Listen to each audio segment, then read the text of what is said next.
Méditation du 6 juin. Repos dans le Seigneur. L'Éternel répondit, je marcherai moi-même avec toi et je te donnerai du repos. Exode 33, verset 14, version du second. Diriger un groupe de révoltés au milieu du désert a été pour Moïse une tâche difficile. Un peuple immense, plein de défauts, mécontent et qui se plaignait de tout. J'ai eu une expérience plus ou moins similaire. J'ai parfois dû prendre le rôle de professeur suppléant au collège adventiste de ma ville. Je devais m'occuper d'un groupe de 25 enfants. Les enfants sont charmants, surtout s'ils appartiennent à d'autres et si on ne les regarde que de loin. Une de mes amies dit que les neveux sont mieux parce que, contrairement à nos enfants, on peut les rendre à leurs parents. Mais je t'avoue qu'après avoir aidé en tant que professeur suppléant, j'ai davantage d'admiration pour les enseignants et leur grande capacité à passer une grande partie de leur journée avec beaucoup d'enfants qui ne sont pas les leurs et se montrer aimants et attentionnés envers eux. À la fin de cette semaine, j'étais lessivé, sans énergie, complètement épuisé. Imagine à présent Moïse enseignant à la plus grande école du monde,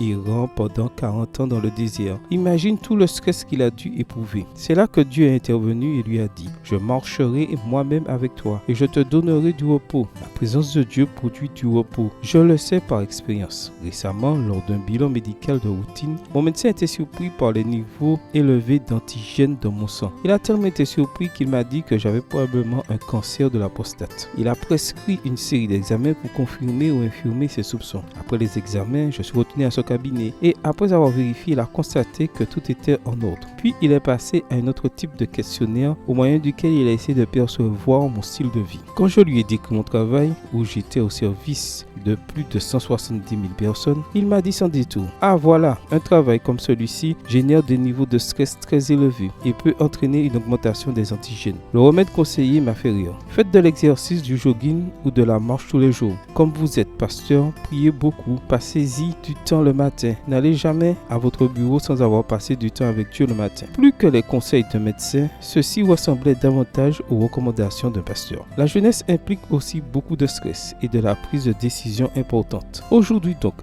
Dieu te dit, ma présence te donnera du repos. Viens aujourd'hui et passe un moment à mes côtés avant de commencer ta journée. Bonne journée à toi et que le Seigneur te bénisse.